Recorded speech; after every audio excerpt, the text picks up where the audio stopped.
ইমাম মাহদী সিরিয়ায় জন্মগ্রহণ করবেন, কিন্তু সিরিয়ার লোকজন তাকে হাঁকিয়ে নিয়ে মক্কায় চলে যাবে।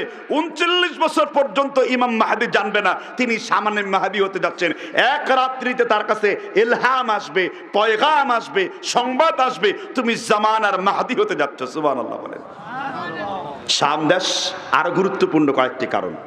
চতুর্থ কারণ হলো ঈসা আলাইহিস সালাম কত নাম্বার আসমানে আছেন? আরো জোরে বলেন। আপনারা কি বক্তব্য বুঝতেছেন? ঈসা আলাইহিস সালাম কত নাম্বার আসমানে আছেন? কয়জন ফেরেশতার উপরে?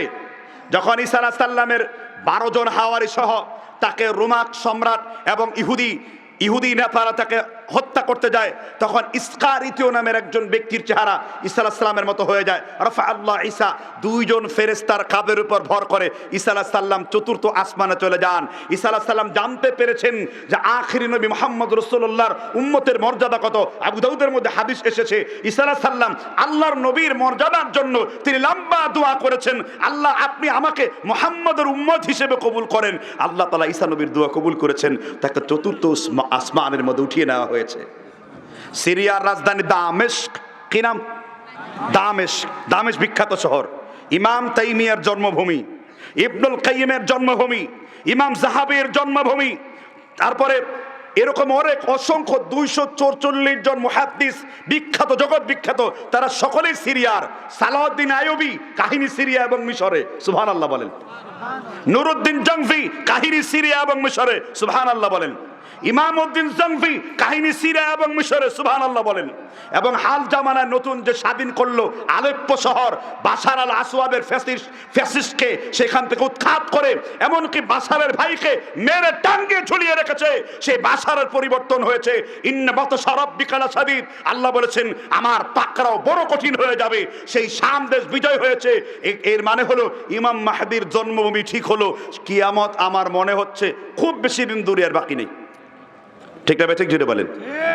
এই দামেস্কের একটা মসজিদের মধ্যে ফজরের নামাজের আজান এবং ইকামতের মাঝখানে বাইনাল আযানি ওয়াল ইকামা বাবরি চুল দুলানো নবীদের চিন্নার বৈশিষ্ট্য কি? আম্মাজান আয়েশা মুসলিম এবং বুখারীতে বলেছেন, কিতাবুল লিবাস 5020 নম্বর হাদিস, রাসূল আরবি সাল্লাল্লাহু আলাইহি ওয়াসাল্লাম বলেছেন, আম্মাজান আয়েশা রাদিয়াল্লাহু আনহা বলেন, প্রত্যেক নবীদের 10টি বৈশিষ্ট্য আছে। এর মধ্যে একটি বৈশিষ্ট্য হলো প্রত্যেক নবীদের চুল বাবরি ছিল। লিম্মা জুম্মা উফরাহ, কান পর্যন্ত, কাক পর্যন্ত, ঘাড় পর্যন্ত। কি চুল ছিল? প্রত্যেক নবীর চুল ছিল কি? বাবরি। এটাকে সুন্নতে মানে আদাতগত সুন্নত বলা হয়, অভ্যাসগত সুন্নত বলা হয়। এখন তাহলে কি আমরা চুল ছোট করতে পারবো না? তবে হ্যাঁ, রাসূলের বিখ্যাত সাহাবা ওয়াইল বিন হুজুর রাদিয়াল্লাহু আন, আবু দাউদের মধ্যে হাদিস এসেছে 1234 নাম্বার, তিনি রাসূলের সামনে চুল ছোট করলেন, রাসূল নিষেধ করলেন না। অর্থাৎ রাসূলুল্লাহ সাল্লাল্লাহু আলাইহি ওয়াসাল্লামের মানে অনুমতি সূচক, অর্থাৎ কওলি সূচক না, ফেইলি সূচক আমল, তাকরার সূচক হাদিস তার সামনে সাহাবারা করলেন, তিনি অনুমতি দিলেন। তার মানে উত্তম হলো বাবরি চুল রাখা। উত্তম হলো কি? তো ঈসা আলাইহিস সালাম বাবরি চুল রাখার পরে সেখানে আসবেন, তাকে কেউ চিনতে পারবে না। ইমাম মাহদী তাকে প্রথমে দেখবেন, 2 জন ফেরেশতার কাঁধের উপর ভর করে।